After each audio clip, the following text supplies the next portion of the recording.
Monsieur Moubitan Pierre-Paul, bonjour. Bonjour Jules. Alors, vous-même, vous l'avez dit, vous êtes un paysan, vous êtes un agriculteur, il faut le dire. Mais je voudrais quand même revenir sur votre parcours. Entre 2007 et 2013, vous êtes conseiller municipal RDPC dans l'arrondissement de Ngoro. 2002-2015, militant et responsable du parti au pouvoir, dont le RDPC, exclu pendant 18 mois du parti par le président du dit parti. Et puis de 2017 en 2023, membre du comité central de l'UNDP, l'Union nationale pour la démocratie et le progrès. Et depuis 2023, vous êtes à la tête d'une formation politique, l'URA, l'Union pour le réveil de l'Afrique. C'est votre parti politique. Alors, au niveau de la vie associative, je précise que vous êtes président fondateur de l'association Save Africa. Oui. Et entre 2015 et 2025, défenseur des droits humains. C'est vrai qu'on vous voyait beaucoup sur le terrain. Fondateur du village éco-touristique Save Africa à Ngoro. Voilà, planter le décor. Alors, au-delà de l'agriculture, qu'est-ce que vous faites? Eh bien, au-delà de l'agriculture, je m'occupe de voir comment faire pour que l'homme soit heureux dans son espace vital. Je passe mon temps à réfléchir sur les solutions idoines qui permettent aux hommes de s'épanouir, de pouvoir être heureux dans leur environnement immédiat et même lointain. Je réfléchis et je participe à la construction d'une autre Afrique, d'un autre Cameroun, puisque nous sommes au Cameroun. Et il me semble que cela m'occupe tellement. Vous n'avez pas oublié, Jules Lobok, à l'époque, j'étais déjà fondateur d'une école spirituelle, une école ésotérique. Et tout cela m'occupe jusqu'à nos jours d'ailleurs. Cette école qui est devenue internationale, avec des membres dans pratiquement tous les continents. Et je passe le temps à donner des conférences. J'en ai donné une bonne série il n'y a pas longtemps en Europe, en France, en Hollande, en Suisse et même en Allemagne.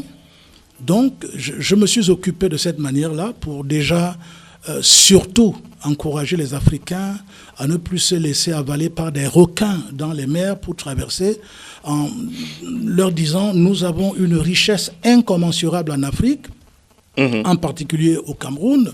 Il n'y a pas de raison qu'on aille se faire manger donc par des bêtes féroces dans l'eau, mais qu'il y a tout sur place. Et c'est pour cela d'ailleurs que j'avais initié la construction de ce village qui est aujourd'hui achevé et qui fait d'ailleurs la fierté de notre pays parce que les gens quittent de partout dans le monde pour venir visiter ce village. Et ça me réjouit énormément. Et je pense que tout cela a permis que je puisse être, si vous voulez, prêt à pouvoir mettre en œuvre ce que j'ai glané comme expérience depuis très très longtemps. Et aujourd'hui, je me dis, il faut que j'arrive où je sois là où on décide.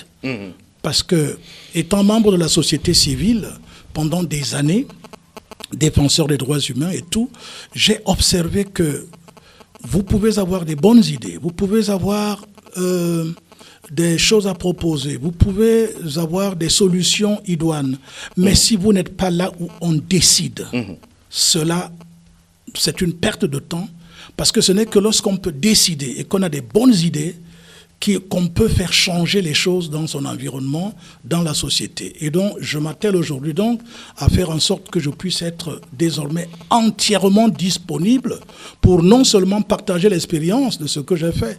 Le développement en Afrique aujourd'hui, tout le monde s'est mis à imiter l'Occident, à développer uniquement les villes au détriment des villages. Moi, je vois autrement qu'aujourd'hui, le développement de l'Afrique devrait être à partir des villages. Vous savez qu'à l'époque, les villes étaient en quelque sorte des comptoirs coloniaux. Lorsque les Occidentaux créent des villes, y compris en Afrique, C'était des comptoirs coloniaux où il fallait échanger les matières premières contre les produits manufacturés qui venaient de l'extérieur et tout cela. Mais nous, on en a fait des lieux de vie. Non, mais non. Nous avons une richesse incommensurable. Nos campagnes qui sont inoccupées, les terres riches, qui ne demandent que juste à être, si vous voulez, travailler pour que nous puissions être à l'aise, que nous puissions nous épanouir. Donc aujourd'hui, c'est ce combat que vous menez à travers cette formation politique, l'Union pour le réveil de l'Afrique? Absolument. Et là, c'est pour ça, comme je vous disais, je parlais de la question de la décision politique. Eh bien, nous avons des idées, il faudrait qu'on puisse décider désormais, ou tout au moins participer à la décision.